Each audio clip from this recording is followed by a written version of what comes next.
మొత్తానికైతే దేశవ్యాప్తంగా cockroach Janata party గురించి మాట్లాడుకున్నటువంటి పరిస్థితిని బొద్దింకలు తీసుకొచ్చినాయి. ఇక బొద్దింకలు ఎందుకు ఏంది ఎలా పుట్టింది అనే విషయం మీరు 10 రోజుల నుండి చూస్తూనే ఉన్నారు. ఇప్పుడు ఎవరైతే బొద్దింకలు అనే మాటను మాట్లాడారో వాళ్ళు ప్రధాన న్యాయమూర్తి దేశంలో కాదు ప్రపంచంలో ఎక్కడికి పోయినా కూడా ప్రశ్నిస్తున్నటువంటి సందర్భం కూడా కనబడుతూ ఉంది. అయితే ప్రధాన న్యాయమూర్తి చేసినటువంటి కామెంట్లు ఈ దేశంలో నిరుద్యోగులు అంటే యువత వీళ్ళందరూ కూడా బొద్దింకల్లాగా తయారవుతున్నారు అని చెప్పేసి ఆయన చేసినటువంటి కామెంట్లు ఏవైతే ఉంటాయో వాటిని వెనక్కి తీసుకునేటువంటి ప్రయత్నం కూడా ఆయన చేసినట్టు కనబడలేదు. ఏది ఏమైనా ఈరోజు బొద్దింకలు ఢిల్లీ జంతర్ మంతర్లో నిన్న చేసినటువంటి కార్యక్రమం నిరసన కార్యక్రమం ఏదైతుందో అది దేశవ్యాప్తంగా పలు సంచలనాలను సృష్టించడమే కాకుండా ప్రపంచవ్యాప్తంగా మాట్లాడుకున్నటువంటి పరిస్థితులు ఏర్పడ్డాయి. ఈరోజు ప్రపంచవ్యాప్తంగా ఏ వ్యక్తికి కూడా ఇంత తక్కువ సమయంలో అంత పెద్ద ఆదరణ వచ్చినటువంటి పరిస్థితి కనబడలేదు. ఈరోజు మనము ఏదో బీజేపీకి సంబంధించినటువంటి హ్యాండిల్ ఏదైతే ఉందో దాన్ని దాటిపోయింది. ఇన్స్టాగ్రామ్లో కేవలం 2 రోజులలోనే 3 రోజులలోనే వాళ్ళ 8 మిలియన్ల దాన్ని దాటిపోయింది. లేదంటే కాక్రోచ్ జనతా పార్టీ ఈరోజు ప్రపంచంలో నెంబర్ 1గా ఉంది. ఈ విషయాలు అందరూ మాట్లాడుతున్నారు. ఆ విషయం పక్కన పెడదాం.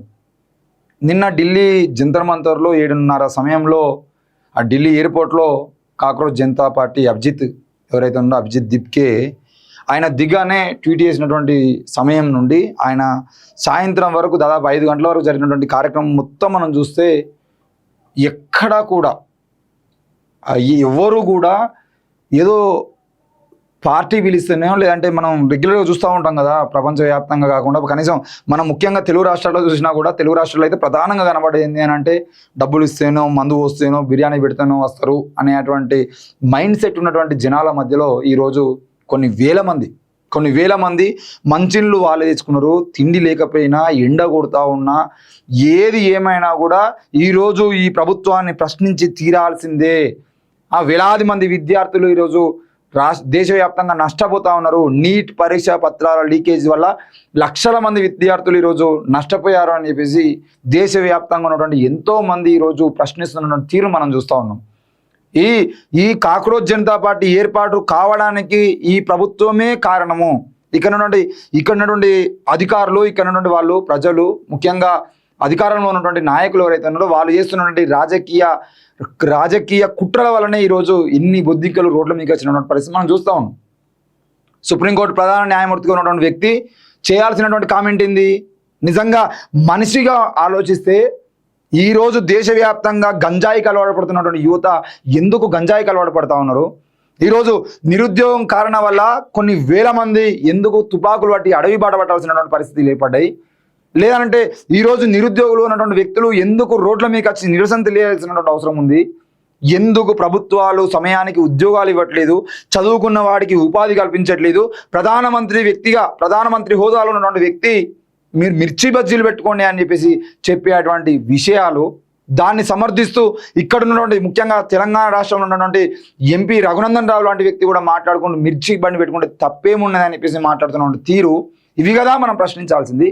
ఒక ప్రధాన న్యాయమూర్తిగా ఉన్నటువంటి వ్యక్తి ఈ దేశంలో ఎందుకు ఇంకా బ్యాక్లాగ్ పోస్టులను భర్తీ చేయట్లేదు?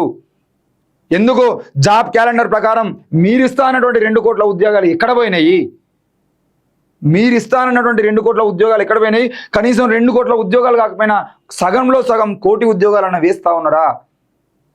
ప్రభుత్వ సంస్థలు మొత్తాన్ని అమ్ముకుంటూ ఈరోజు ప్రభుత్వ ఉద్యోగాలు లేకుండా చేస్తూ ఉన్న ప్రైవేట్ రంగంలో కూడా రిజర్వేషన్ లేకుండా చేస్తూ ప్రైవేట్ రంగంలో ఉన్నటువంటి ఉద్యోగాలు కూడా దేనికి సంబంధం లేకుండా ప్రభుత్వాన్ని నిర్వీర్యం చేస్తూ నిర్లక్ష్యం చేస్తూ ఈరోజు ఉద్యోగాలు లేకుండా ఉపాధి లేకుండా యువత రోడ్ల మీకు వస్తూ ఉంటే చూస్తూ ఉంటున్నటువంటి న్యాయమూర్తులు మాట్లాడాల్సినటువంటి మాటలేంది?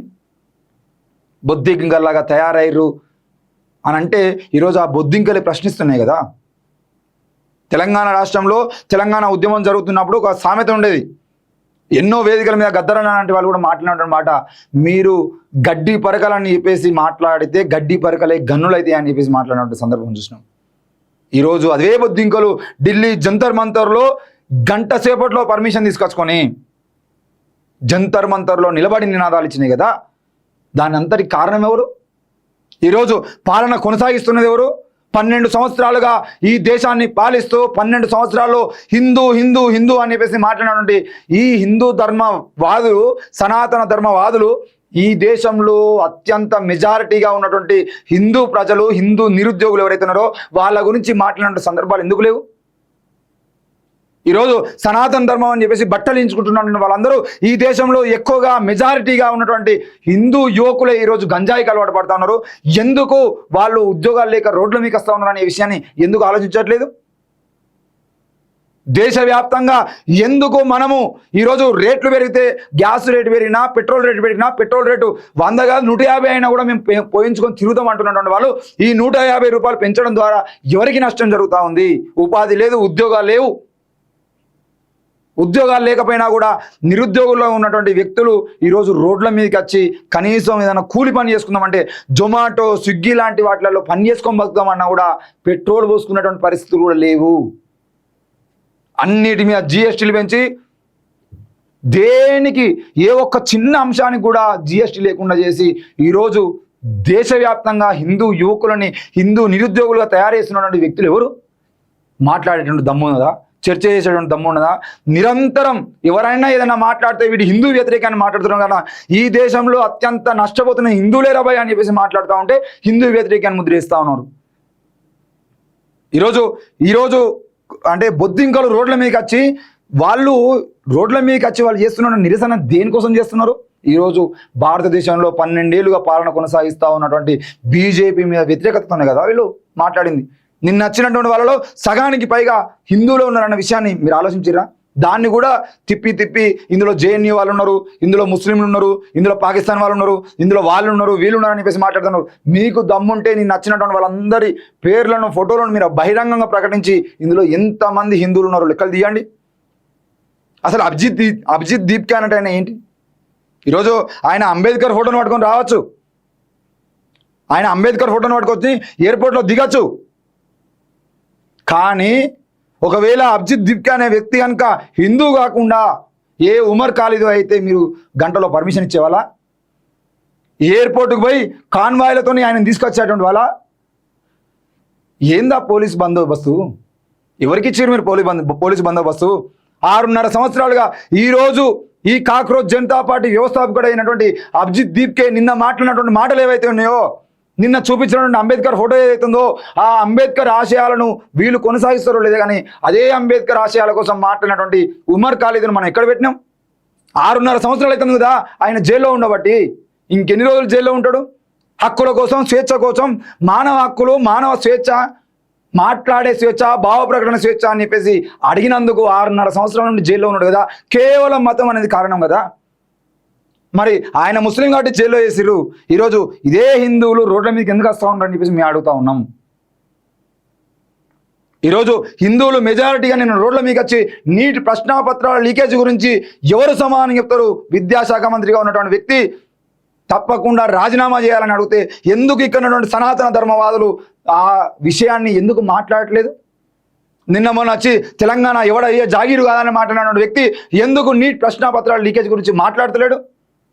బండి సంజయ్ ఎందుకు మాట్లాడతలేడు? ధర్మపురి అరవింద్ ఎందుకు మాట్లాడతలేడు? రామచంద్రరావు ఎందుకు మాట్లాడతలేడు? కిషన్ రెడ్డి ఎందుకు మాట్లాడతలేడు? రఘునందన్ రావు ఎందుకు మాట్లాడతలేడు? డీకే అరుణ ఎందుకు మాట్లాడతలేదు? రాజాసింగ్ ఎందుకు మాట్లాడతలేడు? ఈ సనాతన ధర్మం అని చెప్పేటువంటి వ్యక్తులు ఎందుకు నీట్ ప్రశ్నాపత్రాల లీకేజ్ వల్ల అమ్మాయి మొన్న ఆత్మహత్య చేసుకుని చచ్చిపోయిన అమ్మాయి ఏ మతం? ఎందుకు మాట్లాడతలేరు మీరు? చెప్పండి, రోడ్ల మీదకి రండి.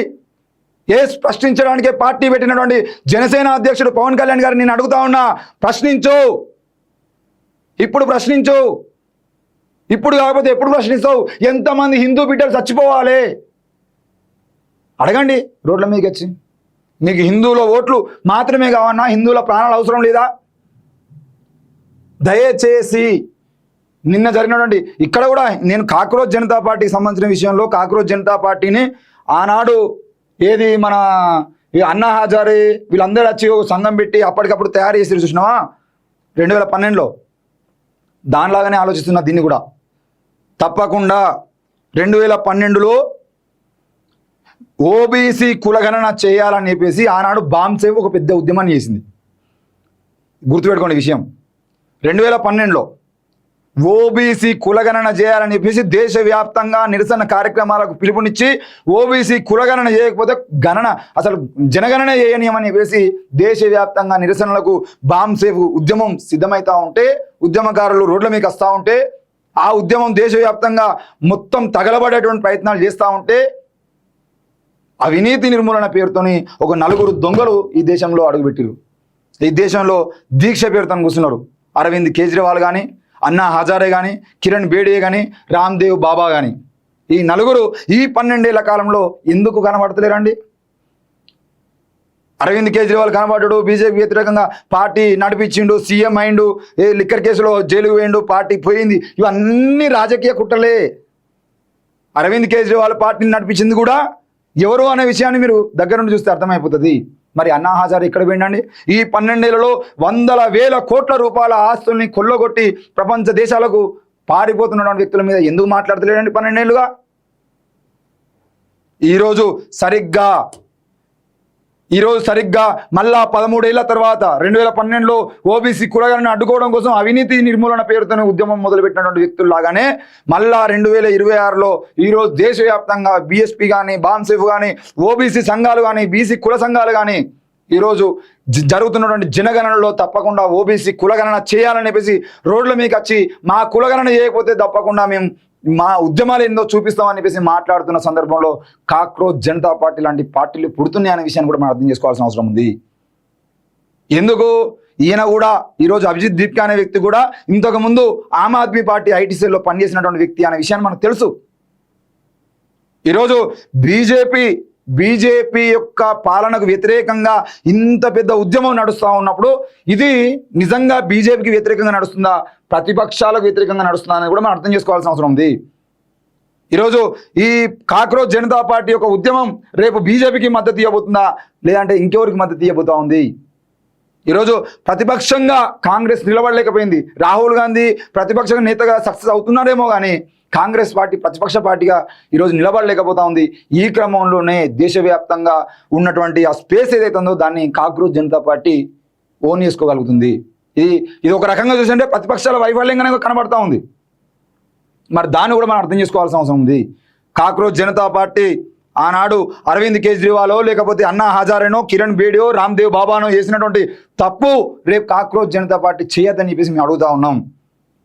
అలాగే మీలాగనే స్వేచ్ఛ కోసం, భావ ప్రకటన స్వేచ్ఛ కోసం, ప్రశ్నించే హక్కు కోసం మాట్లాడినటువంటి ఉమర్ ఖలీద్ లాంటి వ్యక్తుల్ని విడుదల చేయాలని నినాదాలు కూడా మీరు ఇవ్వాల్సినటువంటి అవసరం ఉంది. ఏ ఒక్కరిని మతం పేరుతోనో లేదంటే ఇంకో పేరుతోనో కాకుండా కేవలం స్వేచ్ఛ కోసం మాట్లాడిన వ్యక్తులు చూడాల్సినటువంటి అవసరం ఉంది. దాన్ని కూడా మనం లెక్కలో తీసుకోవాలి. ఏది ఏమైనా కూడా ఈరోజు ఆ కాక్రోచ్ జనతా పార్టీ వ్యవస్థాపకుడు అభిజిత్ దీప్కే ఎయిర్పోర్ట్లో దిగగానే ఆయనకు వందల మంది పోలీసులు రక్షణ కల్పిస్తూ ఉన్నారంటే మరి ఎవరి కోసం రక్షణ కల్పిస్తున్నారు, ఎందుకోసం రక్షణ కల్పిస్తున్నారు, ఏం జరుగుతుందనే విషయాన్ని కూడా మనం అర్థం చేసుకోవాల్సిన అవసరం ఉంది. ఏది ఏమైనా కూడా తప్పకుండా దేశంలో ఉన్నటువంటి ఆ ప్రతిపక్ష పాత్ర ఏదైతే ఉందో ఆ పాత్రను కాక్రోచ్ జనతా పార్టీ కొనసాగిస్తుందా, నిజంగానే దేశ ప్రజల వైపు నిలబడుతుందా, దేశ ప్రజల వైపు నిలబడితే అన్ని సమస్యల మీద పోరాటం చేస్తుందా, ఇది దేశవ్యాప్తంగా అన్ని రాష్ట్రాల్లోకి వెళ్ళి అన్ని రాష్ట్రాల్లో ఉన్నటువంటి ప్రతి సమస్య మీద వీళ్ళు ఒక స్టాండ్ తీసుకునేటువంటి ప్రయత్నం చేస్తారా? చేస్తే మాత్రం తప్పకుండా రానున్న రోజుల్లో కాక్రోచ్ జనతా పార్టీ రాజకీయంగా పోతుందా లేదా అనే విషయం పక్కన పెడితే ప్రతిపక్ష పాత్రను మాత్రం తప్పకుండా కొనసాగిస్తుంది. దాన్ని ముందు తీసుకుపోయేటటువంటి ప్రయత్నం మనం కూడా చేయాలని చెప్పేసి కోరుతా ఉన్నాను. ఇక వార్తల్లోకి వెళ్ళే ప్రయత్నం చేద్దాం.